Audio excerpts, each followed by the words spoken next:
ಎಲ್ಲರಿಗೂ ನಮಸ್ಕಾರಗಳು. ನಾನು ಕಳೆದ ಒಂದು ವಿಡಿಯೋದಲ್ಲಿ ದುಡ್ಡನ್ನು ಉಳಿಸ್ಕೊಂಡು ಯಾವ ರೀತಿ ನಾವು ನಮಗೆ ಬೇಕಾದಂತಹ ಒಡವೆಯನ್ನಾಗಲಿ ಅಥವಾ ದೇವರ ಮನೆಗೆ ಬೇಕಾದಂತಹ ಪೂಜಾ ಸಾಮಾನುಗಳನ್ನಾಗಲಿ ಯಾವ ರೀತಿ ತಗೊಳ್ಳೋದು ಅಂತ ನಾನು ಒಂದು ವಿಡಿಯೋ ಮಾಡಿ ಹಾಕಿದ್ದೆ. ಅದರಲ್ಲಿ ತುಂಬ ಜನ ಕಮೆಂಟ್ ಮಾಡಿ ಕೇಳ್ತಾ ಇದ್ದಾರೆ, ಜುಮ್ಕಿಗೆ ಎಷ್ಟಾಯಿತು, ಹಾಗೆ ಓಲೆ ಜುಮ್ಕಿಗೆ, ಹಾಗೆ ಒಂದು ದೀಪಗಳಿಗೆ ಎಷ್ಟಾಯಿತು, ಲೋಟಗಳಿಗೆ ಎಷ್ಟಾಯಿತು ಅಂತ ಕಮೆಂಟ್ ಮಾಡಿ ಕೇಳ್ತಾಯಿದ್ರು. ನಾನು ಕೂಡ ಏನು ಒಟ್ಟಿಗೆ ಇದನ್ನೆಲ್ಲ ತಗೊಂಡಿಲ್ಲ. ಒಂದು ವರ್ಷದವರೆಗೂ ನಾನು ಅಮೌಂಟನ್ನು ಕೂಡಿ ಇಡ್ತೀನಿ. ವರಮಹಾಲಕ್ಷ್ಮಿ ಹಬ್ಬದಲ್ಲಿ ನನಗೆ ಬೇಕಾದಂತಹ ಒಂದು ಐಟಮ್ನ ತಗೊಳ್ತೀನಿ. ನಾನು ತುಂಬ ದುಡಿಯೋದಿಲ್ಲ, ಮನೆಯಲ್ಲಿ ಆದಷ್ಟು ಉಳಿಸ್ಕೊಂಡು ಹೂವು ಕಟ್ತೀನಿ, ಹಾಗೆ ಬಟ್ಟೆನೂ ಕೂಡ ಹೊಲಿತೀನಿ, ಟೈಲರಿಂಗ್ ಕೆಲಸನೂ ಮಾಡ್ತೀನಿ. ನಾನು ಅದರಲ್ಲಿ ಬರುವಂತಹ ಅಲ್ಪ ಸ್ವಲ್ಪ ಹಣನ ಕೂಡಿ ಇಟ್ಕೊಂಡು ನನಗೆ ಬೇಕಾದಂತಹದ್ದನ್ನು ತಗೊಳ್ತೀನಿ.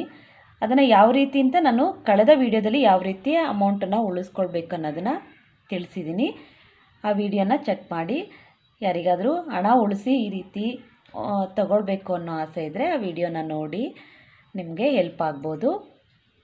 ಹಾಗೆ ಬನ್ನಿ, ಇವಾಗ ಇದರ ಬೆಲೆಗಳನ್ನು ನಾನು ತಿಳಿಸ್ತಾ ಇದ್ದೀನಿ. ನಾನು ಈ ಮುತ್ತಿನ ಓಲೆ ಜುಮ್ಕಿಗೆ ನಾನು 9 ಗ್ರಾಮ್ ಹತ್ತತ್ರ ಇದೆ ಇದು ಈ ಓಲೆ ಜುಮ್ಕಿ. ಇದಕ್ಕೆ ನಾನು ಕೊಟ್ಟಿರೋದು, ತಗೊಂಡು ಸ್ವಲ್ಪ ದಿವಸ ಆಯಿತು, ಆಗಲೇ 1 ವರ್ಷ 2 ವರ್ಷ ಆಯಿತು. ಇದಕ್ಕೆ ನಾನು ಕೊಟ್ಟಿರೋದು 45,000ನ ಕೊಟ್ಟಿದ್ದೀನಿ. ಈ ಓಲೆ ಜುಮ್ಕಿಗೆ ನಾನು 45,000ನ ಕೊಟ್ಟಿದ್ದೀನಿ.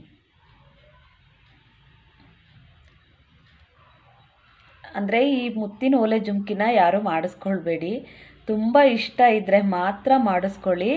ಯಾಕೆ ಅಂದರೆ ಇದರಲ್ಲಿ ಮುತ್ತನೇ ವೆಯ್ಟ್ ಜಾಸ್ತಿ ಇರುತ್ತೆ, ಚಿನ್ನ ಇರೋದಿಲ್ಲ, ಜಾಸ್ತಿ ಕಡಿಮೆ ಇರುತ್ತೆ ಚಿನ್ನ ಇದರಲ್ಲಿ. ಹಾಗಾಗಿ ನಾನು ತುಂಬ ಇಷ್ಟ ಅಂತ ಮಾಡಿಸ್ಕೊಂಡ್ಮೇಲೆ ಅನ್ನಿಸ್ತು ನಾನು ಫುಲ್ಲು ಚಿನ್ನದ್ದೇ ತೊಗೊಂಡಿದ್ರೆ ನನಗೆ ತುಂಬ ಯೂಸ್ ಆಗ್ತಿತ್ತು ಅಂತ. ಆದರೆ ಒಂದು ಹೆಣ್ಮಕ್ಳಿಗೆ ಆಸೆ ಅಲ್ವಾ, ಹಾಗಾಗಿ ತಗೊಂಡಿದ್ದೀನಿ. ಅಂದರೆ ಚೆನ್ನಾಗಿದೆ, ಮಾತ್ರ ಹಾಕ್ಕೊಂಡಾಗಲೂ ನಮಗೂ ಕೂಡ ಚೆನ್ನಾಗಿರುತ್ತೆ.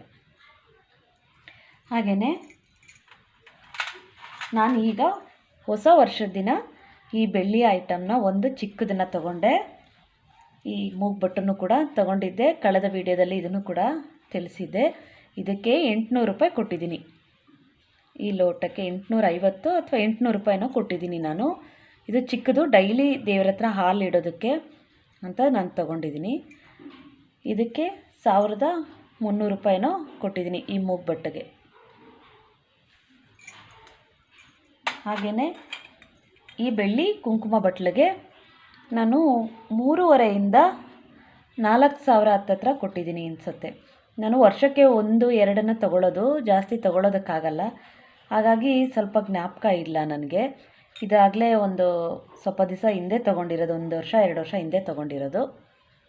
ಇದಕ್ಕೆ ನಾನು 3,500ರಿಂದ 4,000 ಕೊಟ್ಟಿದ್ದೀನಿ. ಎಷ್ಟು ಗ್ರಾಮ್ ಇದೆ ಅಂತ ಜ್ಞಾಪಕ ಇಲ್ಲ, ಬಹುಶಃ ಒಂದು 50 ಗ್ರಾಮ್ ಒಳಗಡೆ ಇರ್ಬೋದು ಇದು.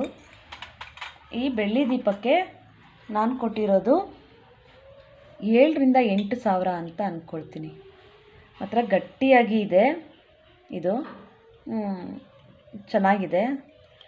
ಆದರೆ ತುಂಬ ವರ್ಷ ಆಯಿತು ನಾನು ಇದನ್ನು ತಗೊಂಡಾಗಲೇ.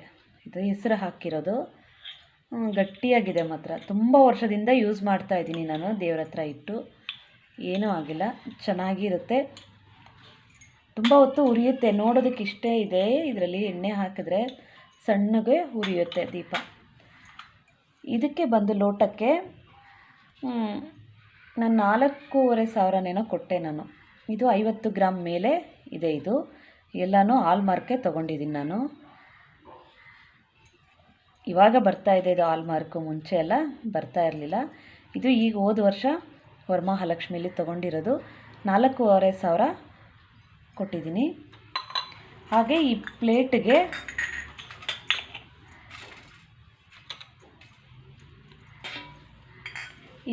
ಬಂದು 150 ಗ್ರಾಮ್ ಇದೆ.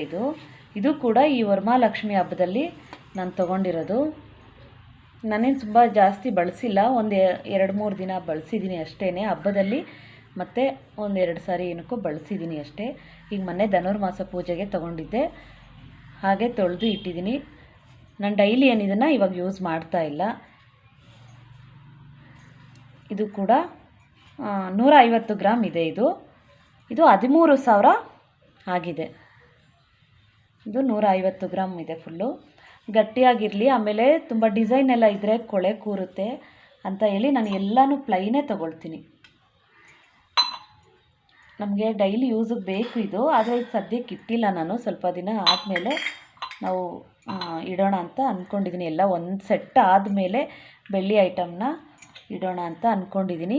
ಈ ವರ್ಷ ಕಳಶ ತೊಗೊಳ್ಬೇಕು ಅಂತ ಕೂಡಿಟ್ಕೊಂಡಿದ್ದೀನಿ ಅಮೌಂಟನ್ನು.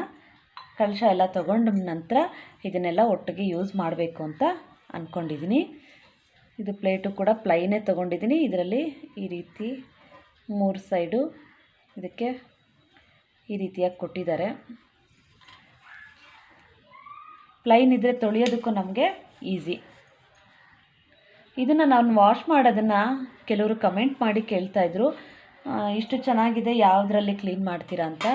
ನಾನು ಫಸ್ಟು ವಿಮ್ ಬಾರನ್ನೇ ಹಾಕಿ ಒಂದು ಸಾರಿ ವಾಶ್ ಮಾಡ್ಕೊಳ್ತೀನಿ. ಫಸ್ಟು ನೋಡಿ, ಇದರಲ್ಲಿ ಇನ್ನೂ ದೀಪದಲ್ಲಿ ಆಯಿಲ್ ಇದೆ, ಕ್ಲೀನಾಗಿ ನಾನಿನ್ನೂ ವಾಶ್ ಮಾಡಿಲ್ಲ, ಸುಮ್ಮನೆ ವಾಶ್ ಮಾಡ್ಕೊಂಡು ಬಂದೆ.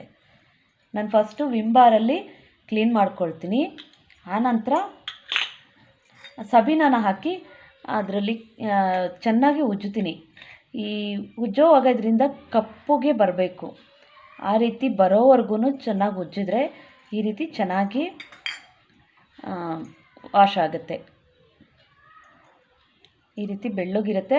ನಾವು ಇಟ್ಟರೂ ಎಷ್ಟು ದಿನ ಇಟ್ಟರೂ ಕಪ್ಪಗೆ ಆಗೋದಿಲ್ಲ. ಇದನ್ನೆಲ್ಲ ಡೈಲಿ ಯೂಸ್ ಮಾಡ್ತಾಯಿದ್ದೀನಿ. ನೋಡಿ, ಇದು ಯಾವುದೂ ಕಪ್ಪಗೆ ಆಗಿಲ್ಲ, ಚೆನ್ನಾಗೇ ಇದೆ. ಇವೆಲ್ಲ ಡೈಲಿ ಯೂಸ್ ಮಾಡ್ತಾಯಿದ್ದೀನಿ. ತಟ್ಟೆ ಮಾತ್ರ ಸ್ವಲ್ಪ ಯಾವಾಗಾದರೂ ಹಬ್ಬಗಳಲ್ಲಿ ಇದರಲ್ಲಿ ಮಾತ್ರ ತೆಗಿತೀನಿ ಅಷ್ಟೇ. ಫುಲ್ಲು ಯೂಸ್ ಮಾಡ್ತಾ ಇಲ್ಲ, ಡೈಲಿ ಏನೂ ಯೂಸ್ ಮಾಡ್ತಾ ಇಲ್ಲ. ಇದರ ಬಗ್ಗೆ ತಿಳಿಸಿದ್ದೀನಿ. ಇನ್ನೂ ಏನಾದರೂ ಮಾಹಿತಿ ಬೇಕಿದ್ದರೆ ಕಮೆಂಟ್ ಮಾಡಿ, ನಾನು ತಿಳಿಸ್ತೀನಿ. ನಾವು ಹೆಣ್ಮಕ್ಳು ಏನಾದರೂ ಒಂದು ಸಣ್ಣದಾಗಲಿ ತಗೊಳ್ಬೇಕು ಅಂದರೆ ₹1 ಆಗಲಿ, ಅಯ್ಯೋ ಇಷ್ಟೇನಾ ಅಷ್ಟೇನಾ ಅನ್ನಬಾರ್ದು.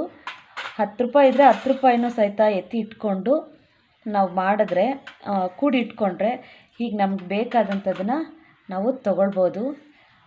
ಇರೋವಾಗಲೇ ಕೈಯಲ್ಲಿ ಅಮೌಂಟ್ ಇರೋ ಟೈಮ್ನಲ್ಲಿನೇ ವೇಸ್ಟ್ ಮಾಡ್ದೇ ಏನಾದರೂ ಈ ರೀತಿ ಚಿನ್ನಕ್ಕೋ ಅಥವಾ ಬೆಳ್ಳಿಗೋ ನಾವು ಹಾಕ್ಕೊಂಡ್ರೆ ಮುಂದೆ ನಮಗೇ ಉಪಯೋಗ ಆಗುತ್ತೆ.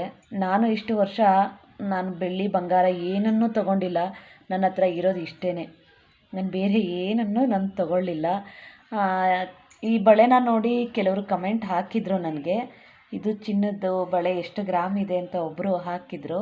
ಇದು ಚಿನ್ನದ್ದಲ್ಲ, ಮಾಮೂಲಿ 100 ರೂಪೀಸ್ಗೆ ಬರುತ್ತಲ್ಲ ಆ ಥರ ಬಳೆನೇ ಇದು. ನನಗೂ ಆಸೆ ಇದೆ, ಇನ್ನು ಮುಂದೆ ಆದರೂ ತಗೊಳ್ಬೇಕು. ಒಂದೊಂದನ್ನೇ ವರ್ಷಕ್ಕೆ ಒಂದೊಂದು ಅನ್ನೋ ಹಾಗೇ ನಾವು ತೊಗೊಂಡ್ರೂ ಎಷ್ಟೋ ಉಳಿಸ್ಕೊಳ್ಬೋದು, ಎಷ್ಟೋ ಐಟಮ್ಗಳನ್ನ ನಾವು ಮಾಡ್ಕೊಳ್ಬೋದು. ಒಡವೆಗಳನ್ನಾಗಲಿ ಬೆಳ್ಳಿ ಪಾತ್ರೆಗಳನ್ನಾಗಲಿ ಮಾಡ್ಕೊಳ್ಬೋದು. ಈ ವಿಡಿಯೋ ಇಷ್ಟ ಆದರೆ ಒಂದು ಲೈಕ್ ಮಾಡಿ, ಒಂದು ಕಮೆಂಟ್ ಮಾಡಿ. ಪ್ಲೀಸ್ ನನ್ನ ಚಾನಲನ್ನು ಸಬ್ಸ್ಕ್ರೈಬ್ ಮಾಡಿಕೊಂಡು ನೋಡಿ. ಧನ್ಯವಾದಗಳು.